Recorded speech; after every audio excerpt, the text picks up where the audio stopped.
Pernah kepikiran nggak kenapa ada proyek teknologi yang kelihatannya keren banget, tapi ujung-ujungnya gagal total? Seringkali masalahnya itu bukan di teknologinya loh, tapi di aturan mainnya. Yuk kita bedah bareng-bareng konsep yang krusial banget buat karir kamu di bidang teknologi, tata kelola TI. Oke, kita mulai dari pertanyaan yang paling dasar. Coba bayangin deh, ada tim sepak bola isinya pemain bintang semua, tapi masing-masing main pakai aturannya sendiri. Apa yang terjadi? Kacau kan? Nah, di dunia teknologi ceritanya bisa persis kayak gitu. Ketika teknologi dibiarin jalan sendiri tanpa arah yang jelas, sementara tim bisnis punya tujuan yang beda, wah ini resep buat bencana. Kondisi inilah yang kita sebut teknologi tanpa arah, dan dampaknya bisa berantakan banget. Tanpa panduan yang jelas, ya beginilah hasilnya.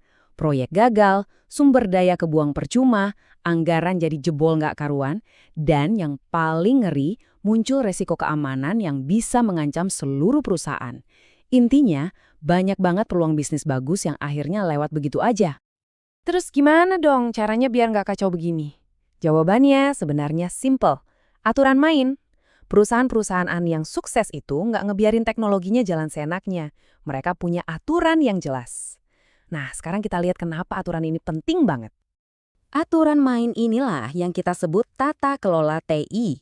Tujuannya simple tapi powerful. Mastiin teknologi itu jadi pendorong nilai, bukan cuma jadi pos pengeluaran yang ngabisin duit. Setiap investasi di teknologi harus bisa bawa hasil yang kelihatan buat bisnis. Poin paling pentingnya itu aturan ini bikin semua orang ada di halaman yang sama. Gak ada lagi ceritanya tim IT lari ke kiri, tim bisnis lari ke kanan. Semuanya main bareng buat menang bareng. Satu tujuan. Oke, kita udah ngerti ya kenapa aturan ini penting. Sekarang coba kita lihat definisi resminya seperti apa. Soalnya ini tuh lebih dari sekedar daftar boleh dan nggak boleh loh. Ini adalah sebuah sistem yang sengaja dirancang buat meraih kesuksesan. Kalau mau disederhanain, tata kelola TI itu soal mastiin tim IT ngerjain hal yang tepat buat bisnis. Perhatiin ya, bukan cuma ngerjain sesuatu, tapi ngerjain sesuatu yang bener. Wah, itu beda banget artinya. Nah, ini nih yang sering bikin bingung, terutama buat mahasiswa. Tata kelola itu sama nggak sih sama manajemen? Yuk kita lurusin, karena ini penting banget buat dipahami. Keduanya itu beda, tapi saling butuh satu sama lain. Gampangnya gini deh, bayangin kita lagi di atas kapal. Tata kelola itu yang nentuin peta dan tujuan akhir kita. Kita mau berlayar kemana? Ini soal apa yang mau kita capai? Sementara itu, manajemen itu adalah kapten kapalnya. Dia yang pegang kemudi, yang mastiin kita sampai ke tujuan dengan benar dan efisien. Ini soal bagaimana caranya kita sampai ke sana. Beda kan perannya, tapi dua-duanya harus ada. Oke, konsepnya udah dapet. Pertanyaannya sekarang, prakteknya gimana di dunia nyata? Nah, untungnya perusahaan nggak perlu pusing-pusing bikin dari nol. Udah ada kok pilar-pilar utama dan juga kerangka kerja yang bisa jadi panduan. Jadi, fondasi tata kelola yang kokoh itu ditopang sama 5 pilar utama ini. Pertama, penyelarasan strategis, biar IT sama bisnis itu sejalan.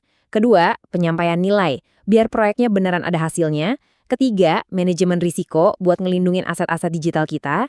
Keempat, manajemen sumber daya, biar investasinya efisien. Dan yang terakhir, pengukuran kinerja, biar kita tahu udah di jalur yang benar atau belum.